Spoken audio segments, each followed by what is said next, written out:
Buenas tardes a todos. Vamos a empezar. Mi nombre, como te han puesto ahí, es Ramón Llamas y el presidente de la Academia está hoy dando una conferencia o algo en Almería, con lo cual no va a poder estar aquí como suele estar otras veces.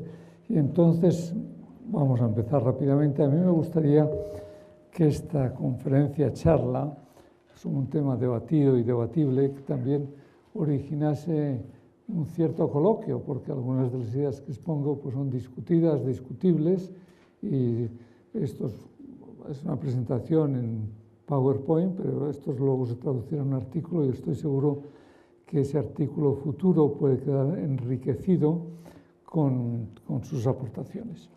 Verán, vamos a ver, que yo me acuerde cómo va esto. Este es un poco el índice que vamos a ver. Vean una cosa que quiero llamar la atención. No he puesto un apartado 7, que podría ser conclusiones, porque no aspiro a sacar muchas conclusiones. O sea, las conclusiones serán un poco la opinión de ustedes, lo que debatan. ¿Y qué es lo que vamos a ver? Miren ustedes, este es un tema viejo de hace tiempo, que yo lo he tratado una otra vez y otra mucha gente, pero es hasta qué punto hoy día las afirmaciones de los científicos son aceptadas por la sociedad o no son aceptadas, qué valor tienen. Los científicos están vendidos a lo que es políticamente correcto o somos unos señores orgullosos, desconectados con la sociedad. La ciencia experimental tiene la última palabra de todo. En fin, hay toda una serie de cuestiones que creo que es lo que vamos a tratar y en el cual pues, podremos hablar de ello. Luego he cogido dos ejemplos para que esto no quedase en un tema como muy abstracto, que están en la calle, que son el cambio climático y el ejemplo de la escasez de agua y de alimentos. Son dos temas que ustedes los han visto en los periódicos con mucha frecuencia en el último tiempo. Y en todos ellos vamos a tratar dos aspectos. Hasta qué punto lo que nos dice la ciencia, entre comillas, la ciencia se apoya, tiene una evidencia científica, valga la redundancia, y hasta qué punto aquí se nos mezclan unos temas éticos que son importantes. Bueno, pues vamos al tema. Es evidente las relaciones entre ciencia y sociedad han sido siempre importantes, pero la interrelación aumenta de día en día. Es decir, la globalización, palabra de moda, pero que es una realidad, la aldea global, es un hecho. Puede ser bueno, puede ser malo, puede tener distintas interpretaciones, pero es un hecho. Es decir, nuestra vida, la de todos los que estamos aquí probablemente, y sobre todo si es gente con menos de 50, 60 años, la ha cambiado el Internet. Y el móvil nos ha cambiado a todos. Es decir, por cierto, ahora me acuerdo que voy a apagar el mío para que no suene mientras estamos aquí, pero claro, el teléfono móvil nos ha permitido, con sus ventajas o inconvenientes, muchas más, creo yo, ventajas que inconvenientes, pues hacer un sistema distinto. Por ejemplo, la seguridad, el GPS, ustedes cogen un taxi, ya cualquier taxista puede ir a cualquier sitio, tiene una garantía de seguridad con la policía, porque es decir, por ejemplo, los satélites, que pareció que al principio era una cosa que no tenía viaje a la luna, demasiado interés, está cambiando nuestra vida, en nuestra vida de cada día, en aspectos prácticos. Es decir, que es indudable que la ciencia, los avances tecnológicos y científicos tienen una importancia muy grande en la vida cotidiana de cada uno de nosotros. Bueno, aquí tenía los modos de conocer y la declaración del IAP. Bueno, quizá esto ha llevado que algunas personas, no pocos, piensan que las ciencias experimentales son todo. Es decir, que no es ciencia experimental, no tiene ningún valor. Claro, eso precisamente incluido, lo verán ahora, pero sobre todo luego el que tenga interés lo pide, le daremos una fotocopia de esta PowerPoint. En la bibliografía incluido un trabajo del presidente honorario de esta academia, que es don Carlos Sánchez del Río una conferencia que pronunció hace pocos meses con motivo que le dieron una medalla en el CIEMAT, que es un organismo de investigación pública, y habla un poco de los límites de la ciencia. Carlos Sánchez del Río es un físico y buen matemático, y habla sobre todo de la física y las matemáticas, pero ya dice, luego lo recordaré, cómo las ciencias experimentales y especialmente la física son muy buenas para aquellos fenómenos que se pueden reproducir y han conducido a avances extraordinarios, pero eso no quiere decir que ahí esté todo. Y bueno, a todos muchos de ustedes sonará un filósofo alemán, austríaco, mejor dicho, que murió hace ya algunos años, que se llamaba Popper, que dice que todas las ciencias son hipótesis que son buenas mientras no se demuestre lo contrario, mientras no sean falseadas, es decir, mientras los hechos falseadas muchas veces quiere decir que se encuentra un procedimiento nuevo que da una visión más amplia y eso es indudable, que va avanzando. Pero eso es extraordinariamente útil y de hecho ha progresado mucho. De hecho, por ejemplo, un índice del progreso de la humanidad, yo creo que luego no tengo mencionado, es que hace 100 años la mitad de las personas que están aquí no estarían vivas, no estaríamos vivos. Yo cumplo 80 años el año que viene.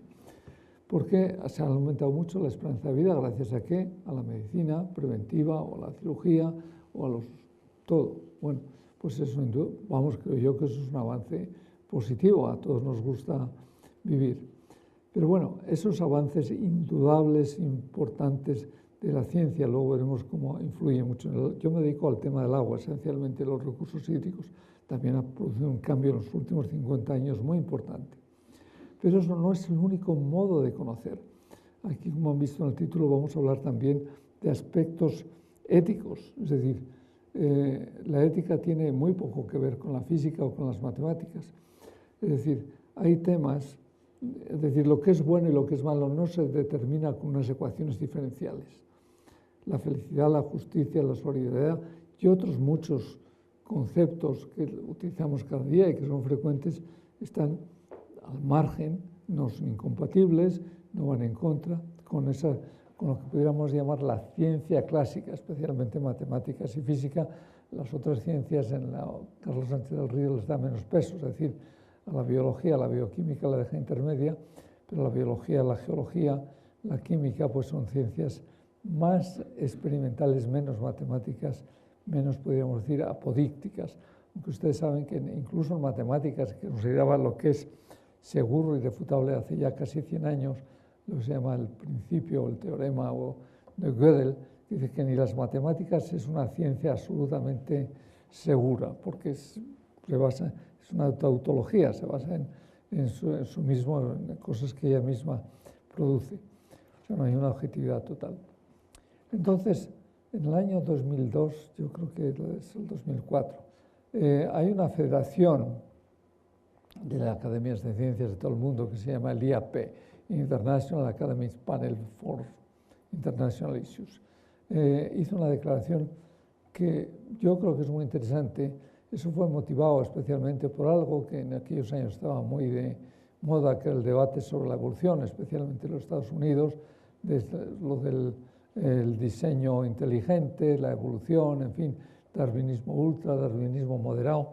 Bueno, hicieron una declaración, pero no voy a entrar ahora a hablar aquí en el tema de la evolución, que tampoco es mi campo, pero sí esta declaración, lo que llamo aquí el statement, la declaración sobre la evolución, bueno, es no muy larga, pero tiene algo, pero el tema que yo quería recordar es esto que dice, es un escrito aprobado por la mayoría de las academias, algunas ni contestaron, pero vamos, más de la mitad de las academias lo suscriben, entre otras la nuestra, y que dice la comprensión humana, lo he copiado tal como viene en la declaración, del valor y de la finalidad están fuera del alcance de los medios de las ciencias naturales. Sin embargo, un número de componentes científicos, filosóficos, religiosos, culturales y políticos contribuyen al conocimiento de esto, de los valores. Estos campos diferentes cada uno tiene su mutua campo, consideración, y tienen que ser conscientes de sus áreas de acción y sus limitaciones. Al mismo tiempo que reconocer estas limitaciones corrientes, la ciencia open-ended, es decir, la ciencia no está cerrada, está en continua mejora, la ciencia experimental y evolución, pero la ciencia no es todo.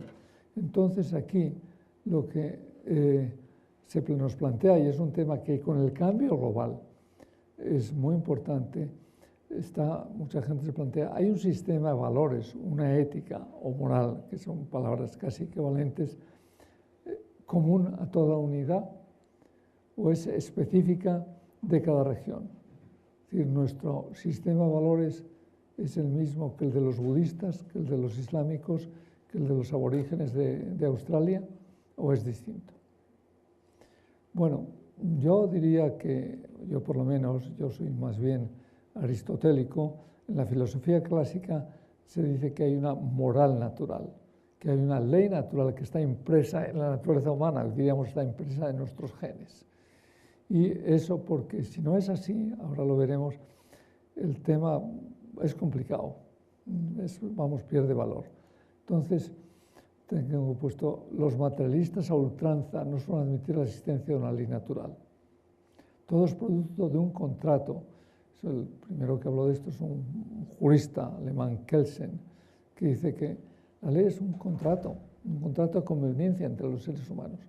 Vamos a poner como ley que no roba, porque si no ponemos que robar está mal, pues todo el mundo se dedica a robar a otro.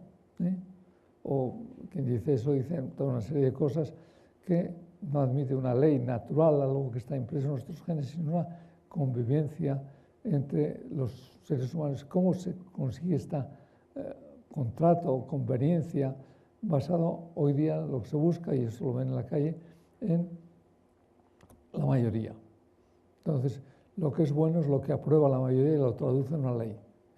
Lo que es bueno es lo que aprueba el Parlamento, el Senado de un país, eso es la ley. Eso no tiene ni pies ni cabeza. Porque la democracia, que es muy positiva, vamos a hablar de eso, pero tiene también sus limitaciones. Por ejemplo, no se puede olvidar que Hitler, con todos los errores del nazismo, alcanza el poder con un sistema democrático hace 70, 80 años, ¿no? O sea que, ¿quiere decir que la democracia es mala? No, pero no es un sistema perfecto y eso hay que tenerlo en cuenta. Entonces, esta premisa de kelseniana, podríamos decir, de que la ley es por lo que decide la mayoría, es hacer las leyes, quita mucho fundamento a las cosas, porque es variable, la mayoría cambia, lo estamos viendo en la democracia constantemente. Entonces, no es lo mismo legalidad que moralidad. La moralidad es algo que está impreso más a fondo en la naturaleza humana.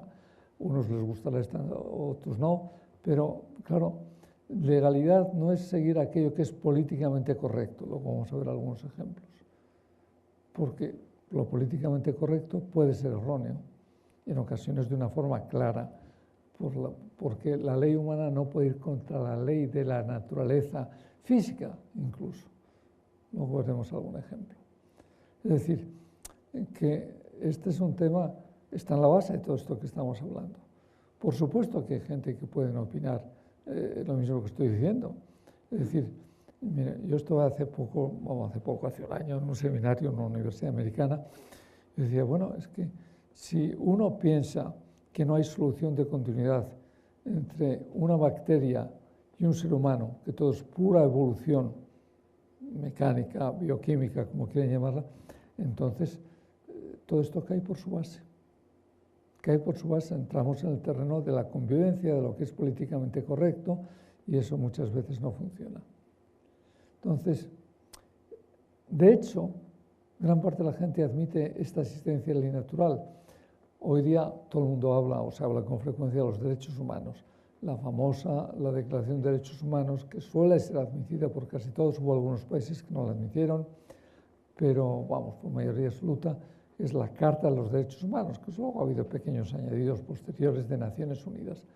Bueno, eso implícitamente supone, más que un acuerdo, que pensamos que hay algo común a todos los seres humanos, que todo ser humano, por ser humano, tiene unos derechos, los derechos humanos. Y de hecho hay cantidad de asociaciones, de grupos de defensa de los derechos humanos. Teóricamente deben seguirlo, que muchos no lo siguen. Ejemplo típico, China, la República Popular China es un sitio donde los derechos humanos obviamente son conculcados, donde no hay libertad política, donde no hay libertad de asociación, donde no hay libertad religiosa, donde no hay libertad para que una familia tenga los hijos que quiera tener.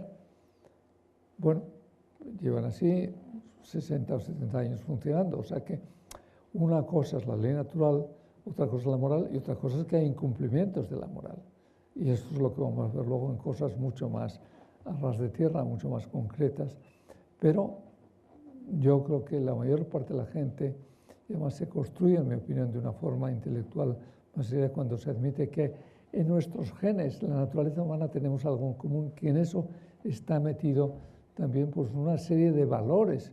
Algunos son fronterizos, pueden estar más discutidos o discutibles, pero hay algunos básicos que probablemente hay muy poca discusión. Bueno, digo, la existencia de unos principios éticos básicos o naturales está por encima de los constructos. Es una palabra que está de moda hoy día. Constructos se llama lo que dice nuestras ideas no es que estén en nuestros genes, no es que haya unos principios básicos, sino que es una construcción cultural por la historia, por el medio ambiente, por la cultura, etcétera, etcétera. Un ejemplo típico hoy día de esto, que es un constructo, es pudiéramos decir, el ultrafeminismo, o sea, que decir, la diferencia entre hombre y mujer es un constructo. Es una tontería porque va en contra de las leyes biológicas, físicas, porque las hormonas de una mujer son distintas de las de un hombre y tienen una distinta reacción. Yo a veces suelo decir, cuando las Olimpiadas sean iguales para los hombres que para las mujeres se compiten, entonces quizá podamos admitirlo. Que es verdad que ha habido una influencia cultural que ha conducido a un postergamiento en muchos aspectos de la mujer en el pasado, por motivos también, en fin, eso ya es una opinión muy particular, lo que ha provocado la evolución, yo diría en conjunto muy positiva, del papel de la mujer en la sociedad, pues ha sido los avances de la ciencia, esencialmente los avances de la ciencia. Cuando el poder de la guerra se hacía por la fuerza física, a mandoble, cuando los ejércitos solo podían estar constituidos por hombres, porque el hombre está mejor dotado volvemos a las Olimpiadas, para el esfuerzo físico que la mujer, en general, en casi todo, en ese aspecto. En otros muchos aspectos no. En otros aspectos no. Miren ustedes, cuando yo soy catedrático ya jubilado, pero cuando empecé, todos mis primeros doctorandos eran hombres. Los últimos han sido casi todos mujeres, no todos. ¿Por qué? Porque ha cambiado. La sociedad ha cambiado, la mujer ha entrado y las mujeres pues trabajan igual o mejor que los hombres. Vamos, ni mejor ni peor, pero vamos, casi todos mis colaboradores hoy día en los trabajos de investigación son mujeres, no porque discrimine positivamente con esa tontería de este señor que está llevando a España a la ruina de la equidad, sino porque hay mujeres que valen mucho, y no porque sean mujeres, pero en fin, en esto también nos lleva un poco fuera del tema. Es decir, que hay constructos, hay influencia del medio ambiente, hay influencia de la cultura, qué duda cabe. Pero el pensar que los principios éticos se basan fundamentalmente en una mayoría democrática, eso es algo muy endeble. Decir, muchas veces lo políticamente correcto ni siquiera sigue las leyes o hechos de la naturaleza. Y muchas veces políticamente correcto está manipulado por poderosos lobbies, a veces minoritarios, pero bien organizados. Hoy día vivimos en un mundo en que la tecnología de la comunicación es importantísima. Ya hay grupos muy bien organizados,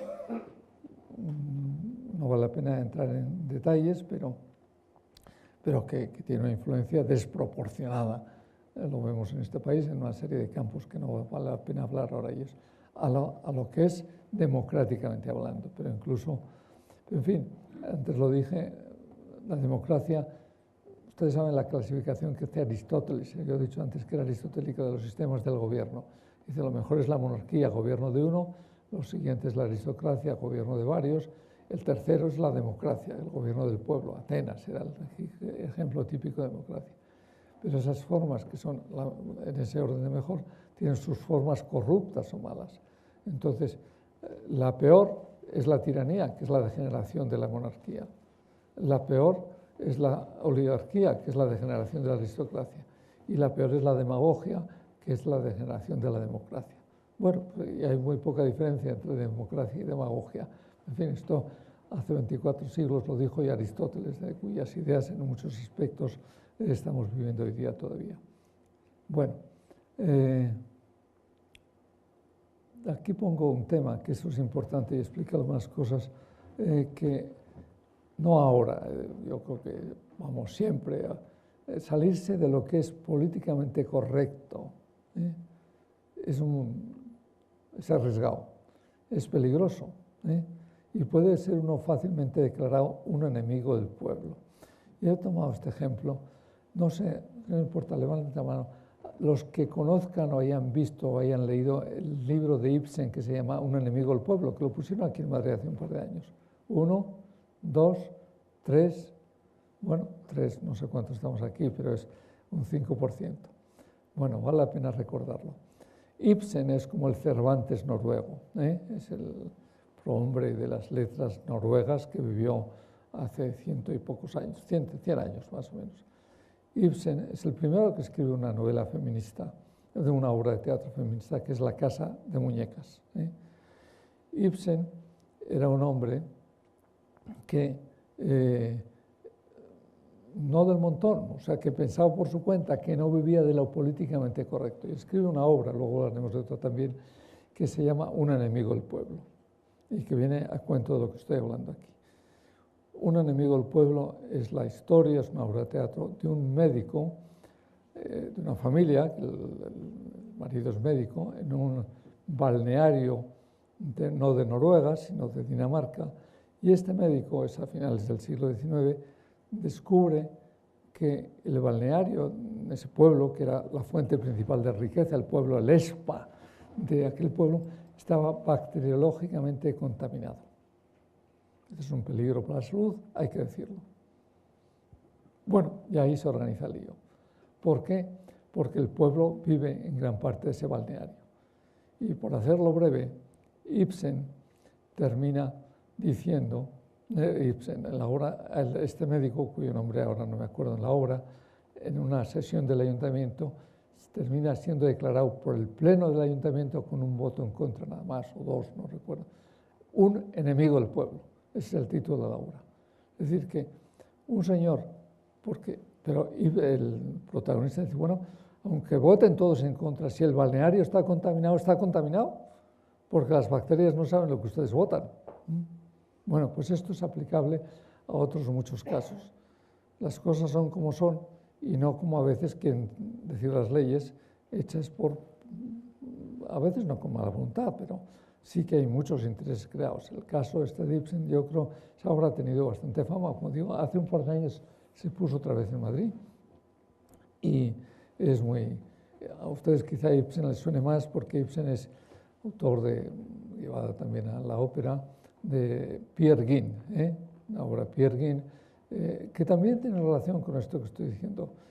Peer Gynt es un hombre, el protagonista, que lo importante, dice, es un ataque directo por parte de Ibsen, pero muy bien llevado al subjetivismo, es decir, podríamos decir, es Ibsen a favor de Aristóteles y en contra de Descartes y Kant, por hablar en términos filosóficos. ¿Qué le ocurre? Peer Gynt es un hombre que dice, lo importante es ser uno el que es, ser auténtico, lo cual está bien. Pero, claro, lo que lleva Ibsen le dice, bueno, ser auténtico, pero hay una realidad que tiene que corresponderse con el conocimiento. Y hay señores que están locos, o hay señores, el señor daltónico ve los colores al revés de lo que nos dice la física y la óptica. Entonces, claro, pues ese puede ser un peligro, un daltónico si tiene que actuar en cosas de... En el caso de Ibsen trae un caso, en el caso de Peer Gynt, que es más espectacular.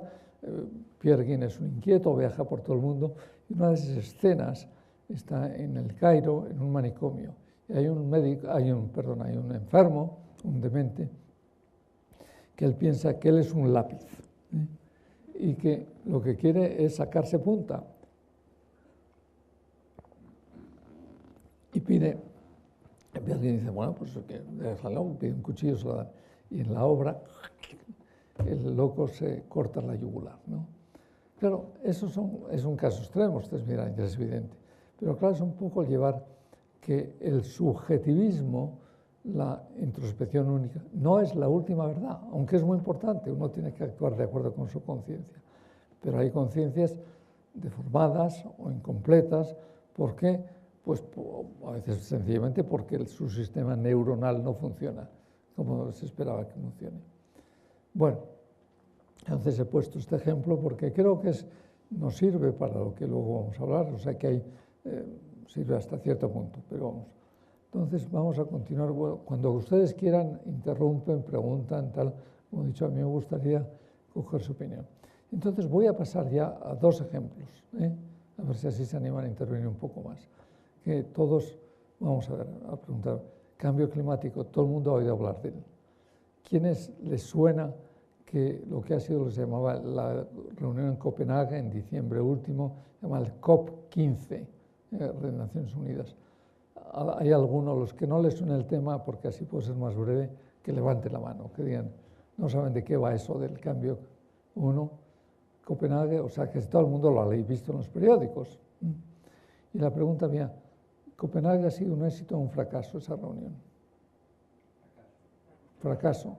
¿Los que opinan que ha sido un fracaso? Sí, hay mayoría. Bien. ¿Y por qué ha sido un fracaso? Que es lo que vamos a hablar. Yo también opino, vamos, los resultados han sido, si quieren utilicen la palabra fracaso, los resultados han sido mucho más pobres de lo esperado. De hecho, el responsable de Naciones Unidas de organizar todo esto presentó la dimisión. Dijo, lo siento, no ha salido, presentó la dimisión, lo han aceptado, pero me parece que continúa hasta el mes que viene para llevar aquello. Entonces, bueno, el tema en España está muy de moda. En España, no sé si ahora con este recorte que hay, en mi opinión lo debían recortar, que suprimir cargos, hay una secretaría general, o sea, casi cargo de su secretario, de cambio climático y directores generales, lo que sea.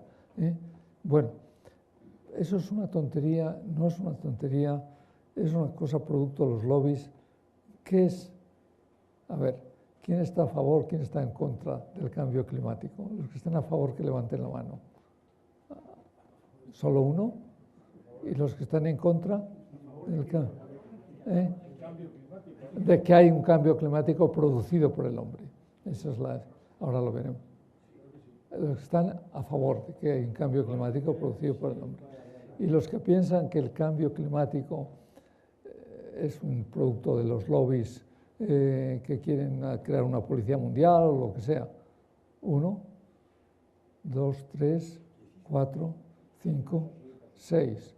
Bueno, se ve que hay mayoría de los que están a favor de que el cambio climático responde a la realidad. Bueno, como he dicho antes, la democracia no es la última verdad, o sea que, pero bueno, vamos a hablar un poco del tema, a ver sin que no quisiera yo salirme porque si no voy a repetir cosas que estaban. Bueno, en esencia, digo, el problema es que se piensa que la acción del hombre ha aumentado sensiblemente el contenido de gases invernadero en la atmósfera, especialmente el CO2, que no es el más peligroso, pero el metano es mucho, etcétera. Y este aumento está provocando un aumento de temperatura y otros cambios en el clima, por ejemplo, disminución o aumento de las precipitaciones, mayor irregularidad de los fenómenos meteorológicos extremos y otros cambios, subida del nivel del mar, etcétera, etcétera. Entonces, bueno, eso, lo que se llama el IPCC, que es International Panel on Climate Change, o sea, el panel internacional para el cambio climático, empezó hace 20 años y ha producido toda una serie de informes. El último es del año 2008, que es precisamente sobre cambio climático y precipitaciones, que es el que a mí me incumbe más desde un punto de vista profesional. Bien, entonces ha producido toda una serie de informes que han contado en general con la aprobación de miles en conjunto de científicos y la oposición de unos cuantos. Lo que ha ocurrido aquí, como digo, el fracaso como está puesto vamos a ver, me parece que sale después, no quisiera adelantar. Bueno, digo, tuvo lugar en Copenhague esta reunión, fueron muy pobres, vamos a considerar las posibles causas, tanto desde el punto de vista epistemológico, es decir, de la ciencia, como desde el punto de vista ético-moral, pues son dos cosas distintas, aunque están enlazadas. Desde el punto de vista científico, como digo, bueno, estos informes analizan distintas hipótesis, sostienen que hay una casi total evidencia científica de que la acción del hombre es la causa principal del cambio climático que se avecina. Y por ello sugieren que hay que tomar medidas para reducir las emisiones de gases de invernadero. Eso es fundamentalmente lo que ha definido Naciones Unidas. Quizá ustedes se acuerden, en diciembre último, todos los periódicos, o la mayor parte de ellos, gran parte de declaraciones de las revistas científicas, el cambio climático es esto y tal, haciendo presión. La mayor parte de ellos con buenísima voluntad, porque consideraban que es un tema importante. Ha habido un ministro del gobierno laborista, ahora destituido, no por eso, sino por otras razones, de que dijo que el cambio climático era más peligroso que el terrorismo, un ministro del gobierno de Brown, del anterior. A mí eso me parece una exageración, pero bueno, cada uno es libre de decir lo que quiera, también uno es libre de aceptarlo, ¿no? Pero en fin, yo diría que la mayor parte de los científicos opinan que bueno, hay un hecho que es casi incontrovertible, que el CO2 ha aumentado en la atmósfera, el anhídrido carbónico ha aumentado, por eso se mide eso. Luego, que el CO2 proceda esencialmente de la industria, pues probablemente la mayor parte de la gente piensa que también. Ahora ya, el paso siguiente, cómo esto influye, ahí hay más discusión, son modelos más o menos probabilísticos. El clima es un sistema físico-químico extraordinariamente complejo. A un amigo me dice, pero ¿cómo voy a creer que lo que va a pasar dentro de 100 años si no son capaces de decir lo que va a pasar el viernes que viene? Bueno, son quizá una cosa es el clima, otra cosa es la predicción del tiempo a corto plazo, pero en fin, lo que es indudable, probablemente muchos de ustedes han oído ese ejemplo que suele poner como los sistemas sin equilibrio, sistemas caóticos, se llama a veces. El aleteo de una mariposa en Singapur origina un tornado un mes más tarde en el Caribe. Claro, no hay quien prevea el aleteo de una mariposa en Singapur. Por consiguiente, es decir, pequeñas variaciones pueden dar lugar a cambios muy importantes. Entonces, eso hace que sea realmente difícil en muchas cosas el predecir qué es lo que va a ocurrir.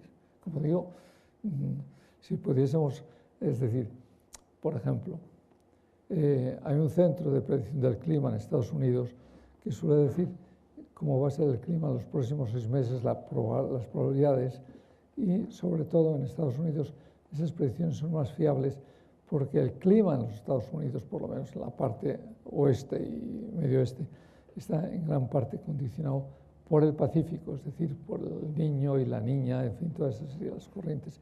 Y eso es más fácil de medir y, de hecho, eso tiene una importancia económica grande, porque ustedes saben que en Chicago hay un mercado que se llama de futuros, es decir, que la gente compra las cosechas antes de que sean. Dice, bueno, yo a usted le voy a pagar tanto. Claro, es muy importante para eso saber si va a haber una cosecha, mala cosecha. Tal. En Europa es mucho más difícil la predicción, porque el sistema atlántico es más pequeño. En fin, yo no soy un experto en esos temas, pero de hecho en la predicción del clima en Europa y en España todavía más difícil, porque es un país montañoso, es decir, no sé ustedes ahora con el móvil pueden ver el tiempo de cada día y normalmente no se fíen demasiado de cuánto dice que va a ser dentro de 3 días, porque no, yo esta mañana miré y teóricamente no iba a llover, y menos mal que he cogido el paraguas, porque si no me hubiese empapado, es un chaparrón. Bueno, o sea, ¿quiere esto decir que no es importante la acción del hombre y que poner CO2 en la atmósfera puede tener efecto? Pues la mayor parte de los científicos opinan que sí. ¿Qué ha pasado en este tema? A ver si lo tengo aquí en la bibliografía, verán referencias, pero tampoco yo quiero alargar esto más de la cuenta. Vamos a terminar con 3/4 de hora para ver si alguien se anima a preguntar, porque veo que nadie quiere interrumpir de momento. Vamos a ver. ¿Qué ha pasado?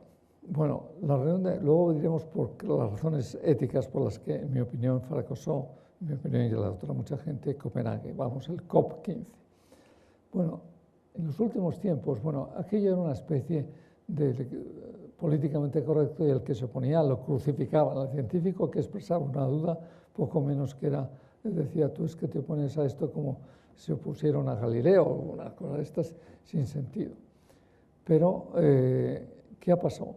Poco antes de la reunión de Copenhague se descubrió que uno de los laboratorios más importantes estudiando el tema, que era la Universidad de East Anglia, en el Reino Unido, un hacker entró y vio que había toda una serie de emails en que decía que no admitiese unos datos, que falsificaba otros, tal, y eso fue un escándalo, que se llama el Climagate, como que salió en todos los periódicos, tal. Bueno, ese es un hecho, muchos no le dan poca importancia, fue una actuación deshonesta por parte de esta gente, pero eso no cambia el tema, ¿no? Por otra parte, nos dicen, ¿quiénes se oponen fundamentalmente al cambio climático?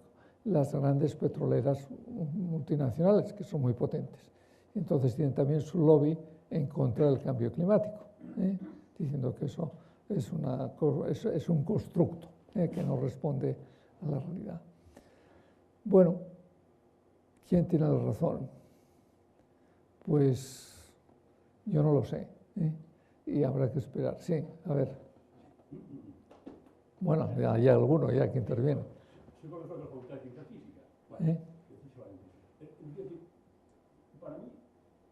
que estoy explicando mecánica teórica, pues algo así como más de 30 años, hay un fenómeno muy interesante que yo creo que se desconoce en general por los mecánicos teóricos. Entre otras razones, porque la mecánica teórica se ha degenerado la enseñanza de mecánica teórica de las facultades españolas, ha sido cogida por personas que se dedican a la física teórica, que no saben nada de ecuaciones diferenciales, realmente. Es una gran vergüenza que no haya en el ministerio una persona que vigile y que hable con muchas personas y que vea qué cosas se generan. Porque si no, ¿para qué están en el ministerio? ¿Para qué están? Pero no voy a hablar de eso, es una cosa que se sale completamente de las charlas. Lo que es muy importante es lo siguiente. Después de estudiar durante mucho tiempo las ecuaciones diferenciales, que no es que los fenómenos naturales todos sean descritos por ecuaciones diferenciales, ni muchísimo menos. Pero bueno, es un cierto modelo, digamos, muy común. Vamos a ver un modelo del movimiento de los cuerpos celestes, suponiendo que son 14 o 15 o 20, o un modelo del movimiento del aire en la atmósfera. Vamos a ver un modelo que son las ecuaciones Navier-Stokes, etc. O sea, suelen ser modelos muy comunes, aunque por supuesto pueden ser modelos absolutamente deleznables, como usted ha dicho muy bien a lo largo de su conferencia. Una cosa muy interesante que surge en las ecuaciones diferenciales y en las ecuaciones derivadas parciales es lo siguiente. Es que si usted tiene unas ecuaciones derivadas parciales o diferenciales, digamos, aunque sean lineales, pero si son sobre todo si son no lineales, surge el problema siguiente, que las fronteras de los regímenes a los cuales, o digamos, en el espacio fásico, digamos que es un espacio tal que fija en un punto, pues la solución que pasa por ese punto, localmente al menos, está definida. Entonces, en el espacio fásico de todo el sistema, la frontera de los diferentes regímenes, y se llaman regímenes a todas aquellas partes del espacio fásico en que la solución, digamos, es aparentemente la misma o matemáticamente es isomórfica. O sea, si partes de un punto de una sección del espacio fásico en donde hay fronteras de por medio, se puede decir que prácticamente el ser humano, las soluciones que pasan por ese punto las identifica visualmente, digamos, ¿no? Se puede decir prácticamente tal. Y se dice que dos puntos pertenecen a partes del espacio fásico separados por fronteras, cuando eso no ocurre en absoluto, cuando si la solución que pasa por este punto es asintótica a un punto, la solución que pasa por el otro punto de esa otra parte del espacio fásico es asintótica ¿a qué? A un toro, por ejemplo, a una solución periódica, o sea, si asintótica se acerca a eso, a un atractor extraño, que por cierto los matemáticos no saben describir en absoluto. Estamos en pelotas completamente en cuanto a eso. Entonces, el problema surge que ni las fronteras se saben identificar y no van a saber identificar nunca. Excepto que experimentalmente, con todos los errores que supone eso, pues tú digas, pues esta solución que pasa por este punto y esta que pasa por este punto, parece que usando los ordenadores, parece que van a ir, pertenecen a diferente región o régimen, como suelen llamar los ingenieros. Entonces es un desastre, es verdad, el cerebro humano ha inventado cosas que son, por ejemplo, las ecuaciones diferenciales, que no saben manejar, ni las sabrán manejar nunca. Nunca, nunca, porque para conocer la frontera hace falta conocer un montón de simetría. O sea, los únicos ejemplos que se salen de conocimiento de frontera es sistemas dinámicos o sistemas dinámicos de ejemplo. Por la ecuación de las partículas son mucho más complicadas todavía. Sistemas dinámicos que tienen mucha simetría, pero las simetrías son dificilísimas de encontrar. A su vez, la simetría, para sacarla, hace falta resolver una ecuación en derivadas parciales cuya solución global sería la simetría, pero las cosas globales son dificilísimas, entonces estamos metidos. O sea, el cerebro humano, lo que se demuestra con todo esto, el cerebro humano crea las ecuaciones diferenciales y a su vez te puedes escapar corriendo de ellas, pues jamás vas a conseguir nada de ellas, o por lo menos las partes más importantes. Hombre, si coges un punto y ese punto no pertenece a una frontera, vas a estar seguro que existe un entorno, tal que en ese entorno las soluciones, por lo menos si no te alejas mucho, si el tiempo es pequeño, entonces las soluciones parece que se parecen, o sea, son difomórficas, pero si te alejas mucho del tiempo ST, en absoluto, o sea, no sabes ni hacia dónde tienden las soluciones, ni la frontera, nada. O sea, te puedes mejor ir a paseo y el por el saco todo. Es decir, esto es una cosa fantástica, significa que el cerebro del hombre se da cuenta de que lo que ha construido es un monstruo que lo supera, pero de forma acojonante. O sea, y entonces, pues yo no sé qué acaba de hacer, la verdad es que no sé lo que acaba de hacer. Yo a los estudiantes esto se lo explico, y entonces me dicen ellos, bueno, usted profesor, tienes que hacer. Pues yo no lo sé, yo si fuera destructivo diría, pues romper todos los libros de matemáticas de todo el mundo, tirarlos todos, hacer una gran fiesta, coger como los negros los tantán y ponerlos a tocar el tantán, porque luego estamos perdidos completamente. O sea, Dios nos ha dejado completamente perdidos. Pues no digo eso que se lo diga, no digo, porque hay un señor por ahí que protesta, efectivamente. A los estudiantes con 18 años no se les puede decir esto, porque si no, desde luego, o sea, puede ocurrir que hagan eso. Pues creo que en el futuro hasta lo hagan. Pues eso es muy peligroso para la sociedad. A lo mejor la sociedad se debe de romper. Y todo lo que tenemos es un desastre. Quizás las únicas unidades que son interesantes son las pequeñas unidades que había antes, las tribus, los pueblos, etc. Y todo eso que hemos construido es una porquería. Mientras más globalicemos, más perdidos estamos, porque más grados de libertad añadimos al sistema. Esto es un desastre absoluto. Y entonces son ustedes, los mayores, los que tienen que escucharnos un poco, aunque yo sí también bastante muy viejo ya. Entonces, escucharnos y yo no sé, y contarnos qué es lo que ustedes aconsejan, porque estamos perdidos completamente. Muchas gracias. ¿Alguno más quiere? Porque a las 8 tenemos en principio, pero ruego brevedad porque hay que terminar la charla y luego que haya más que... Sí, palabras, venga. Yo quería mencionar otro caso parecido al de ¿Dónde? CO2 y que está muy enlazado con él, que son los transgénicos. Bueno, pero es que eso nos saca... Tienen un terror a los transgénicos que parece que es el demonio, directamente. Bueno, sobre eso hubo un ciclo aquí el año pasado. Seguro que usted ya tiene pensado decirlo en la conferencia, están contribuyendo muchísimo a que muchos millones de personas no se mueran de hambre o de necesidad de agua en el mundo. ¿Por qué? Porque los transgénicos pueden ser una solución científica y válida para todo. Perdona, voy a cortar porque hace uno... Él no da permiso para que nos intercambiemos cosas. Los transgénicos, por supuesto que hay una serie de cosas que son fundamentales, que son importantes, etc. Pero también están numeradas los problemas que hay. Entonces el problema es que por lo menos se le da a la gente la oportunidad de ver ventajas e inconvenientes. Como esto interesa, pero te callas que, por ejemplo, el futuro de los transgénicos en los genes humanos y tal, o de los animales, no se puede conocer porque es muy difícil a largo tiempo. Como decimos ahora, si incluso con una ecuación diferencial no consigue avanzar más de un segundo, lo siento, si no consigue avanzar en el tiempo más de un segundo, ¿cómo vas a avanzar, saber la influencia de esos transgénicos cuando digamos, sobre la humanidad, pues a lo mejor solamente hay datos de 50 años? Mientras que, sin embargo, los alimentos corrientes como el trigo, etcétera, etcétera, pues por lo menos tenemos 3, 4 mil años. Vamos, un momento. Esa es la agricultura, que tiene 10.000 años, lleva el hombre haciendo modificaciones genéticas en los alimentos desde hace 10.000 años. Bueno, esto me va a permitir... Habrá algunas consecuencias malas. Me van a permitir porque es no que... digo que no haya que estudiarlas. Si no, por favor. No hay que rechazar una cosa por ignorancia. Si no terminamos. Es que hubo en esta misma sala hace menos de un año varias sesiones sobre transgénicos y yo ahora no querría entrar en ese tema. Voy a terminar y luego hablaremos para que por lo menos terminar bueno, entonces, ¿cuáles son, que es el otro punto del cambio climático, el aspecto ético que yo quería hablar? Bueno, digo, algunos datos científicos lo ponen en duda y yo creo que lo peor que ha tenido el cambio climático son sus dos heraldos principales, que eran Al Gore y el señor Pachauri. Pachauri es el jefe de la oficina, que es un indio que ha estado en España hablando varias veces y que hay muchos sitios tienen las referencias puestas que han pedido Pachauri, que se hizo fuerte diciendo, bueno, es que uno de los temas tremendistas, los glaciares del Himalaya van a desaparecer en 30 años. Es lo que este hombre sostuvo basado en un informe de ellos. Un informe hecho por una sociedad del cual él era el director gerente. Bueno, luego, lo siento, donde dije 30 son 300.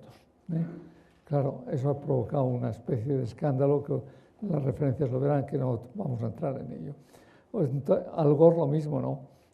Es el hombre que usted ha estado en España cobrando, y somos tan tontos que le hemos pagado 120.000 o 130.000 euros por conferencia que ha dado aquí en Canarias, y yo creo que lo peor que tiene el cambio climático, que yo creo que es un tema importante, han sido estos dos heraldos. Pero bueno, eso es desde el punto de vista científico.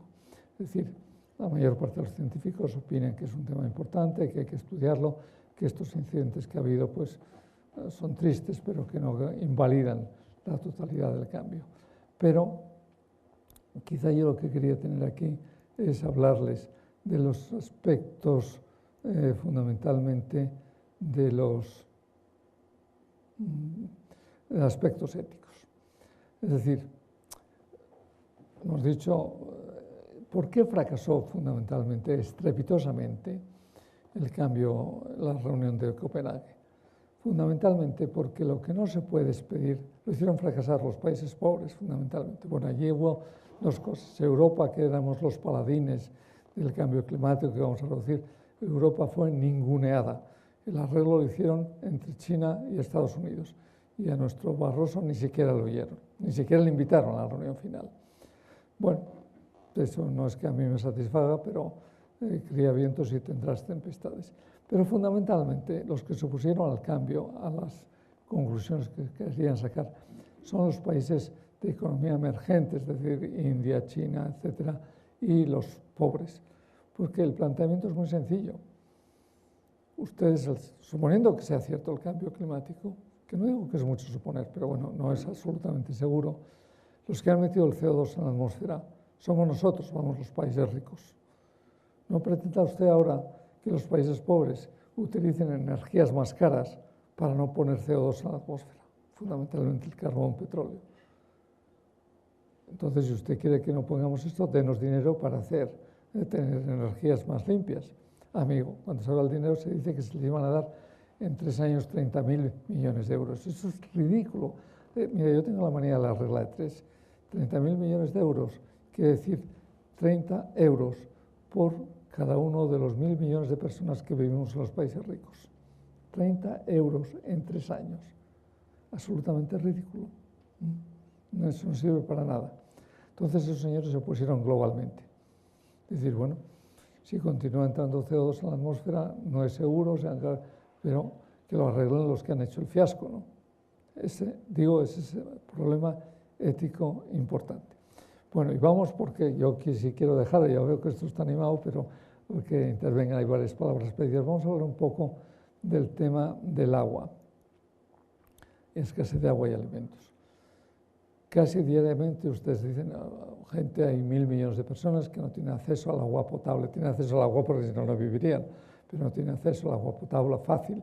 Tienen que caminar, las niñas tienen que ir con el cántaro por el agua, esas fotos que hemos visto en todas partes. Entonces, bueno, yo, ¿cómo les diría? Agua y alimentos. Yo dirijo un que se llama Observatorio del Agua de la Fundación Marcelino Botín, llevamos 10 años trabajando en estos temas. Es totalmente falso ese planteamiento, así, sin ningún paliativo, lo diga quien lo diga. ¿Qué es lo que ocurre? Lo que ocurre es decir, no hay problema de escasez física de agua, excepto en algunos pocos casos muy concretos. Sí que puede haber problemas de acceso fácil al agua potable que no esté contaminada. Es decir, los países más pobres casi del mundo son los países subtropicales, en África especialmente y también en Asia, donde el agua hay para parar un tren. Lo que pasa es que está contaminada bacteriológicamente en muchos casos, contaminada por el propio hombre. Es decir, el problema fundamental es la pobreza. Eso afecta aproximadamente al 15 al 20% de la población mundial. Cada día, nos salen los periódicos, cada día mueren tantos niños por enfermedades transmitidas por el agua, que es una verdad. Pero eso no es el tema esencial. No es que falte agua. Lo que falta es o solidaridad o sentido común, o las dos cosas. Con los alimentos ocurre lo mismo. Hay una producción de alimentos hoy día más que suficiente para la población mundial y para que, aunque aumente a los 9.000 millones de habitantes. Lo que hay un problema de distribución, hay un problema que el hambre se utiliza como arma de guerra. Se ha utilizado siempre. Es decir, el hambre es un arma de guerra. Vamos, no olviden cuando sitiaban a nuestras ciudades que se cortaban el agua y los alimentos, ¿no?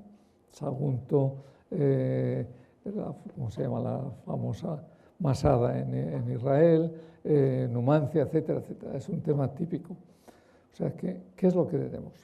Entonces, ¿dónde está el problema? El problema está fundamentalmente, es un problema ético. Es decir, un problema ético y a veces un problema de desenfoque. Todo lo que ustedes ven en los periódicos esencialmente es hablando de eso, el niño que se muere, el niño, la niña que va con el cántaro de agua, que no puede ir a la escuela. El agua que hace falta para resolver el problema de agua potable en el mundo es escasamente el 5% del agua que utiliza en estos momentos la humanidad. El consumo fundamental del agua es para agricultura, para regadío o lo que se llama agua verde, producción secano. La mayor parte de los productos agrícolas se obtienen lo que en España llamamos secano y que por ahí se llama rain-fed, alimentado por la lluvia. Y que eso es, pues, piensen, el granero de Europa era Ucrania, las llanuras rusas, el Midwest americano, Argentina, Canadá, etcétera, etcétera, que normalmente no es regadío. Entonces, el problema del agua está en la agricultura, esencialmente, el problema, suponiendo que haya problema. Entonces, hay agua de sobra para tener la demanda. No voy a entrar con cifras, pero mire, globalmente, cada año, el agua que hay en el ciclo hidrológico son 110.000 kilómetros cúbicos de agua. De esos, la humanidad, uso consultivo, utiliza menos de 10.000, un 7, un 8%.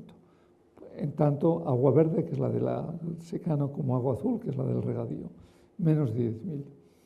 Y de esos menos de 10.000, en realidad son 7.000, la mayor parte de esos alimentos son consumo doméstico, es decir, en el país en que llueve, en el que se riega. Hay un 20% de esos alimentos que son objeto de comercio mundial, de comercio. O sea, hay comercio de alimentos, lo ha habido siempre y ahora mucho más. Y en estos momentos muchísimo más. Y ese es uno de los aspectos más importantes del tema. Ustedes recordarán, por las canas que veo aquí, que la sequía más fuerte que hemos tenido en España ha sido la del año 90-95, sequía última. Los precios de los alimentos no cambiaron prácticamente. ¿Por qué? Porque hay un comercio mundial de alimentos. Nunca se produce la sequía en todos los sitios del mundo al mismo tiempo. Si hay un comercio mundial de alimentos, pues no tenemos trigo aquí, lo compramos en la Argentina, o lo compramos en Estados Unidos, o lo compramos en Alemania. Es decir, que el tema fundamental es lo que se llama, no vamos a entrar en ello, en la huella, lo pueden encontrar, si entran en la web de la academia y entran en mi currículum vitae, hay un montón de artículos hablando de este tema. ¿Qué es un poco lo que hay? Es decir, el tema que tenemos de la escasez de agua esencialmente se debe a un problema ético con un doble aspecto. Uno, que haya una regulación internacional más justa y equitativa y al mismo tiempo más solidaria. Es decir, miren ustedes, quizá el país más seco del mundo, o de los más secos, es Jordania. Jordania utiliza el equivalente al agua.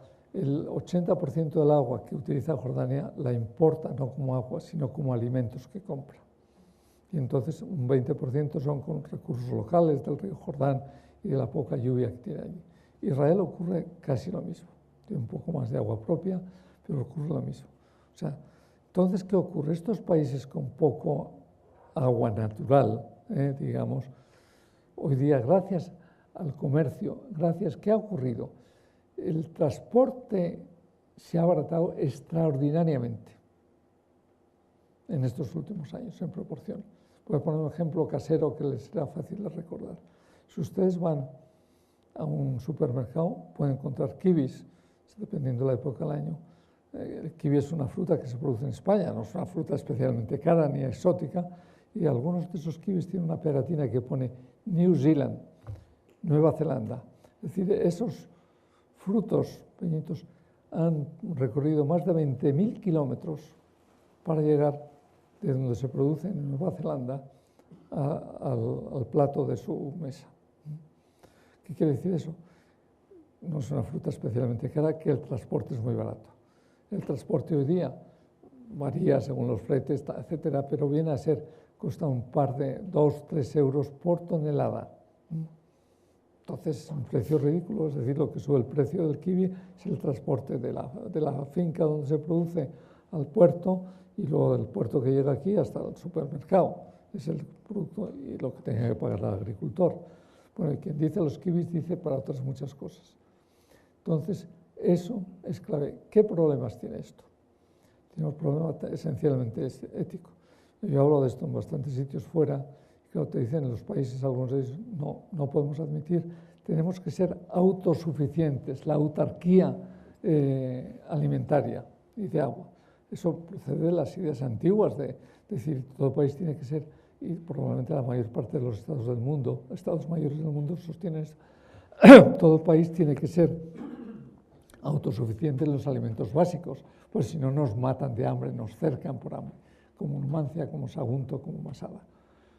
Entonces, claro, eso hoy día no tiene sentido, por lo menos no tiene sentido en los países grandes, no tiene sentido en la Comunidad Europea. En la Comunidad Europea no hay barreras fiscales entre los países de la Comunidad Europea.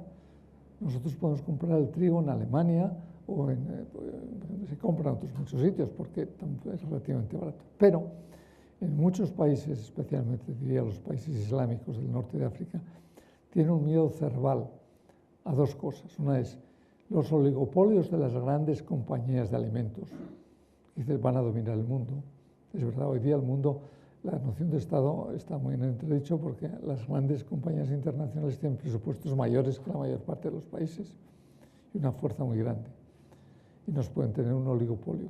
O bien el embargo, que Naciones Unidas o otro país productor diga, a usted no le vendo, y me crea un problema. Es decir, que es un problema. La Organización Mundial de Comercio, que ha hecho la ronda de Doha, la primera fue allí en Canadá, bueno, no me acuerdo de la ciudad, que siempre los antiglobalización organizan un show allí para la última Doha, le hicieron una isla para que no pudiesen entrar los perturbadores, ¿no? Entonces, pero ese es el problema esencial que hay. Ya ven ustedes cómo estamos ahí en un problemática. Los avances de la ciencia han permitido pues, una visión muy distinta del tema. No da tiempo a hablar ahora, por ejemplo, la tecnología química, se llama tecnología de membranas. Las desaladoras es un gran invento.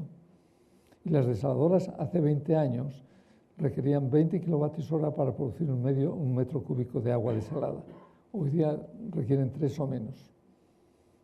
Poco más podrán bajar, ya por los principios nos dicen los termodinámicos.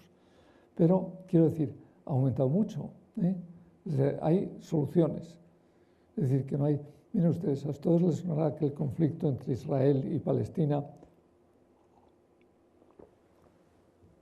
por el agua. Hace 2 años, algo más, con motivo de la Expo de Zaragoza, hubo aquí una reunión para hablar el agua en el Oriente Medio, conflicto, fuente de conflicto o de cooperación, de confrontación. El agua hoy día en esa zona es una excusa para el conflicto, no es una causa de conflicto. Hace 50 años era distinto. ¿Por qué? Porque no había desaladoras, en este caso de Ablegui. Lo que pasa es que ahí unos y otros pues no quieren resolverlo. Unos porque están empeñados en hablar de los derechos antiguos y otros porque están empeñados en que si usted me pone coches bomba, pues yo no le doy agua y punto. Vamos, es una simplificación, pero básicamente ese es el problema. Entonces, ¿qué nos encontramos en estos temas? Nos encontramos, yo diría, por hacer un resumen, y ya porque son las 8, diría, la ciencia no resuelve todo, pero ayuda extraordinariamente. Ayuda, por lo menos en el campo que yo estoy, en los recursos hídricos, ayuda extraordinariamente. Es decir, la forma de resolver hoy día los problemas del agua es muy distinta de la que había hace 50 años, a favor de que es mucho más fácil resolver hoy.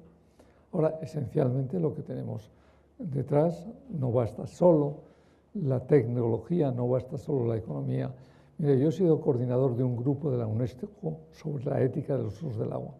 Y por hacerlo breve, la conclusión final nuestra era: en el agua hay que conseguir un equilibrio entre los valores utilitarios, es decir, llámese regadío, llámese usos industriales, lo que sea, y los valores intangibles, los culturales, emotivos, etc.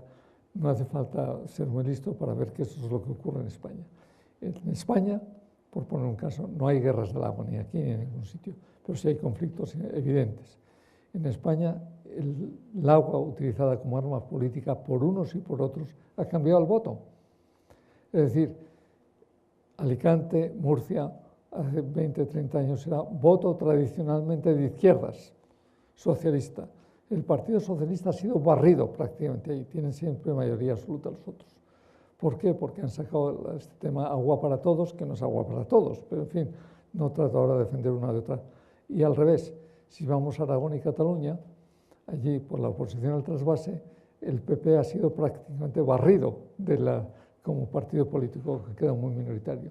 ¿Por qué? Con otra cosa que es igualmente falsa o poco real como lo del agua para todos. Porque decir trasvase no. Y es un tema temperamental, emotivo. Aragón unido jamás será vencido. Aragón tiene sed, pero ¿para qué quiere usted el agua? Si riqueza y agua no van unidos. Pero en fin, eso sería extendernos en otras cosas que no hay tiempo ahora para ello. Pero bueno, vamos, si les parece, porque la gente tiene que irse, dejamos 10 minutos o 5 o 10 minutos de las cuestiones que quieran. Bueno, una pregunta, 2 preguntas. Muy bien, pues 3 preguntas. Y ahí terminamos. Por 3 minutos cada uno, no más.